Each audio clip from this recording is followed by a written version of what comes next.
আসসালামু আলাইকুম সম্মানিত ভিউয়ার্স। আমি কিছু কথা বলার জন্য আসলাম।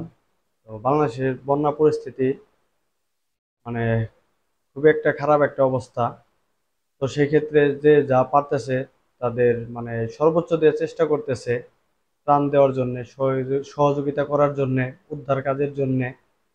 তো আসলে আমরা মনে করি যে যা পারেন সামর্থ্য অনুযায়ী আপনারা যদি হয়তো বা একটু সাহায্যের হাত বাড়িয়ে দেন, সেই ক্ষেত্রে অনেকটা ভালো হয়। ইতিমধ্যে অনেকেই সাহায্য সহযোগিতা করতেছেন। তো আমার নিজ উদ্যোগ থেকে আমি যতদূর আমার সামর্থ্যে কুলাইছে, আমি দেখা যায় যে কিছু একটা করছি।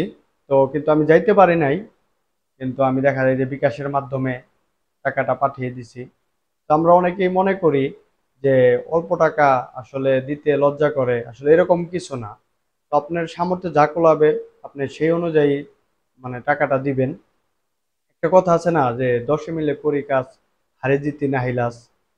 এখন যে কোনো ক্ষেত্রে আপনার সবাই মিলে যদি কিছু কিছু টাকা উঠায় যদি দেন, তো একত্রে করলে সে টাকাটা অনেক বড় একটা অ্যামাউন্ট হয়ে দাঁড়ায়।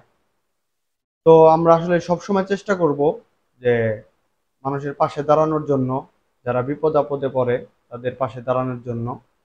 তো এখানে আসলে লজ্জা করা যাবে না যে আমার কাছে হয়তো অল্প টাকা আছে, আমি দিতে হয়তো বা লজ্জা পাইতেছি, এটা বলা যাবে না।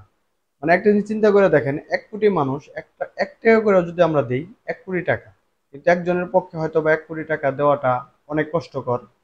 এর জন্য আমাদের সর্বোচ্চ দিয়ে আমরা চেষ্টা করব এই অসহায় মানুষের পাশে দাঁড়ানোর জন্য, তাদের সাহায্য করার জন্য, তাদের যেন আমরা কাজে আসতে পারি, সেটার জন্য আমরা সব সময় সর্বদা চেষ্টা করব। আর যাই হোক, সবাই ভালো থাকবেন, সুস্থ থাকবেন। আর দোয়া করি যারা এরকম বিপদে পড়ছেন, বন্যার ভিতরে আটকে আছেন, তাদেরকে আল্লাহ হেফাজতে হেফাজতে রাখুক। আর সবাই ভালো থাকুক। ধন্যবাদ সবাইকে।